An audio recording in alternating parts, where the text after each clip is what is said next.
everybody. We just wanted to do a quick teaching on relationship advice. And if it's going well, maybe this will turn it into a series somewhere down the road. But we just wanted to touch on a few things. So let's get started. All right. So for those of you in serious relationships and you're looking at the possibility of a future with someone, I think that it's really important to seek out premarital counseling at your church, and maybe even look into some of the premarital book series. We did the Danny Silk series. Yeah, that was outstanding. Before we got married. I would highly recommend the Danny Silk series. I believe it was called Defining the Relationship. At first, I didn't really think there was a need for it personally. Right. I was against it, and I didn't see any point in it. But as Gina and I read on, it really was helpful. And why don't you give the audience a little bit of things that it touched on? Well, one of the things that it helps you do is it gives each person, because it comes with workbooks, sort of assignments. It's lots of questions that you need to answer. And then you spend time together going over those answers to see how they compare and how do you match up. Because there's lots of conversations that people need to have before marriage, and committing their life with another person that they don't have. And you really need to talk about things that maybe you don't think you need to talk about. Maybe you just think that these things are understood and they're really not. Yeah, that's so good. I think people have a misconception that, well, we love each other, so when we get married, everything is going to work out. Right. Here's advice. If you're not married yet and you're constantly fighting and you're not getting along, I wouldn't recommend marriage at that point yet. Not at that time. Not at that time. There would really have to be some serious counseling going on and talking to your pastor. And you hear people say, this just popped into my spirit because you hear it all the time. You hear people say that marriage is 50-50.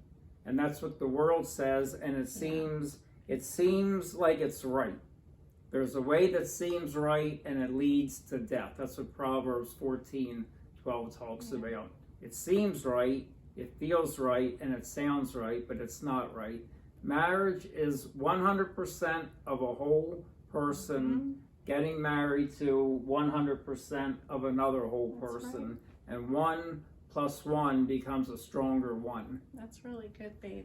Well, that's some Dan Mohler stuff in there, but it's so true, because people think that you just do 50% and 50%, and it doesn't work that way. You give 100% your all, and your partner gives 100% of themselves. And what covenant means, which is another Dan Mohler, it's his best meaning of covenant, and I agree that's the best one that I've heard yet, is all that is mine is yours. Yes. And all that is yours is mine. That is very true. That works with the relationship that you have with God, and it works with the relationship you have with your wife or with your husband. Yes. You give your all to them.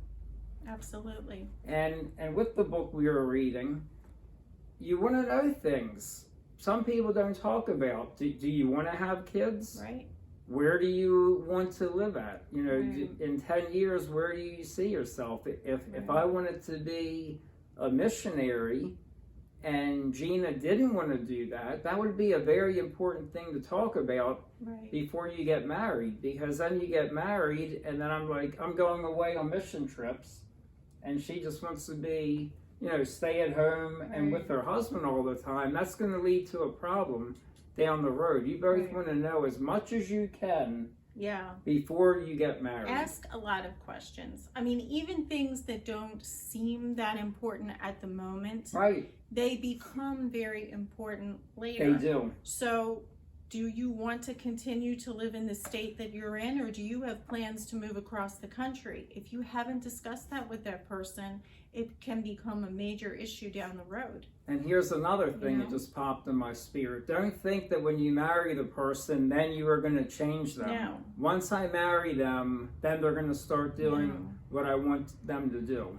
That's not going to work either, because if you're marrying somebody and then you're trying to get them to conform into the image that you want them to Right. conform into, that's going to be a problem. Exactly. We would definitely advise people if one person said they definitely want children and they love children and they can't imagine their life without having children, and the other person says, I never want to have kids, that is not the time to decide to get married now. It doesn't Right. mean that you shouldn't. It just means this has not been worked out.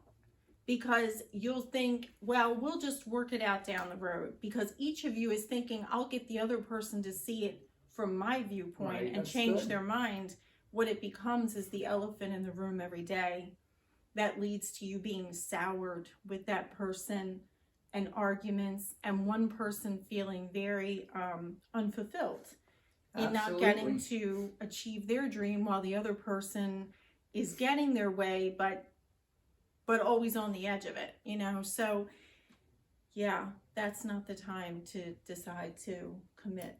Yeah, ask a lot of questions. And really, when you're dating with a purpose, I think we've heard people talk about that. Yeah, Pastor Dave always Okay. says dating with a purpose. Yeah, so when you're dating somebody, you're actually when you're dating somebody, the dating should be because you're dating on purpose, and really the dating is like you're planning on getting married. Yeah. You're pushing towards a goal of a healthy, happy marriage while Right. you're dating. I think this might be a series. This could become a series. Well, it could be, but Gene and I got married in 2015, and we have a really good relationship. So I mean, we do feel like we have a lot to pour into it with it, because we do have a happy, healthy relationship. What you see is what you get. Yes. And when you marry somebody, it's like really the more that you, it's Philippians chapter 2 verse 3, counting others more significant than yourself. If you're in a happy, healthy relationship, if I'm always looking at the things that I could do to make Gina happy, and she's always looking at the things that she could do to make me happy, you really have a wonderful relationship going on there. But what happens is if you get so self-focused and you start thinking, well, why isn't she doing this for me? Well, I think what the world teaches in a secular standard is I need to get my needs met. Mm-hmm. I need to get my goals fulfilled. I need this, I need that. And the other person is looking at it the same way. So everybody's feeling depleted because you're Right. trying to get what you want. They're trying to get what they want. Actually, if you do it according to the word, and you're really like, each day I'm thinking about what I can do that's going to bring you joy, that's going to bring you happiness, and he does the same for me, then we're both always happy. So it's much more fulfilling when you're actually thinking about the other person instead of just thinking about yourself. And here's one from Dan Moeller. People sometimes will say, I love you, but what they're really saying is, I need you. I need you to need me. I need you to make me feel whole in myself. So I say, I love you, but then I'm waiting for an I love you back. So there's people that just say, I love you to somebody because they need to hear that I love you back. You want to be so secure with who you are with the Father. Yeah. And understand your value and identity in yourself, that when you're saying I love you to somebody, it's not I love you for what you could do for me, it's I love you for what I could do for you. Yeah. Hey, like that. That's That good. is really good. So I mean, that is really I love you for what I could do for you. What can I good. do for Gina? How can I make Gina happier?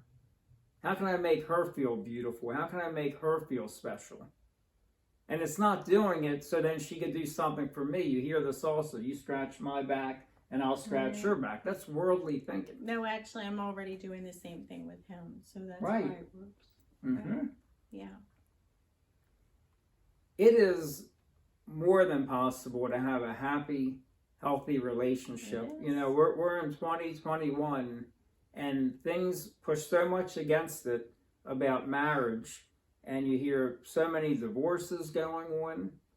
That's why we talked about, if you really spend the time with premarital counseling, there will be a lot less divorce going on. If you really know what's Yeah. going on in the beginning, you really increase your chances of never getting divorced. Now, Absolutely. things can always come up in a relationship, but when you have God at the center of it, you can get through anything together. When you have Yes. the Lord in it, it's like Ecclesiastes, right? The threefold knot. You know, you cannot really break that. When you have God in the center and then a husband and a wife, That's right.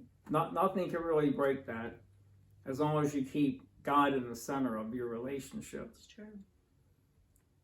So we love you. Do you have anything else to No, add I with think that? that's good. I think we can do a series to this. And also, we can do a series, but anything, like when I said all that is mine is yours and all that is yours is mine.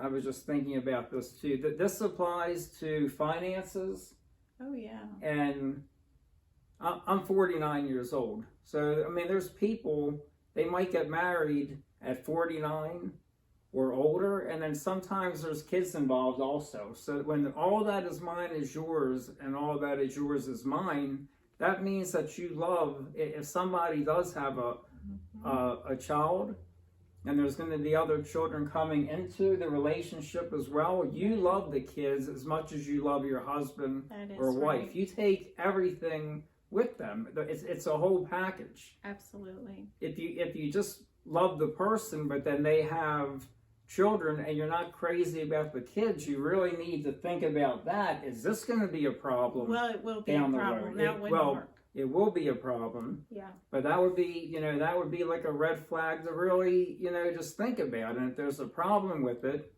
and you're praying about it and it's not changing, there's no reason to spend years and years and years in a relationship that really isn't going anywhere. Right. Because God really does have the perfect person for you. Yes. And do it in His timing. I don't know what we were reading or if we listened to something recently, but you really want to stay in the timing of God. I think it's the Mike Murdock book we might be reading now. You don't want to get ahead of God and you don't want to be behind God. So it's like He does have the perfect timing things to happen. Right. Don't rush things. And when you rush it and get ahead of it, then you may not be getting God's very best for you. That's right. So you really need to know the season you're in, Yes. and you have to have a constant relationship with God and talking to Him, and He will have the perfect person for you. We promise you that. So if you're in this situation, be happy about it and be excited about it, because the best is yet to come for you. That's right. In Jesus' name. We'll see you soon. Again, if you have any questions, you can write us on YouTube, or like I said, on a different teaching, we do have a Facebook. If you go to Chopper Naaman, you could private message us, and if you have a question or a prayer request, we'll be more than happy to answer a question for you or pray for you. Yes. And again, we want to invite you to the church that we go to, Redemption House Life Center. It's at 502 Victory Way, Pasadena, Maryland. Hope to see you there sometime. Love you guys.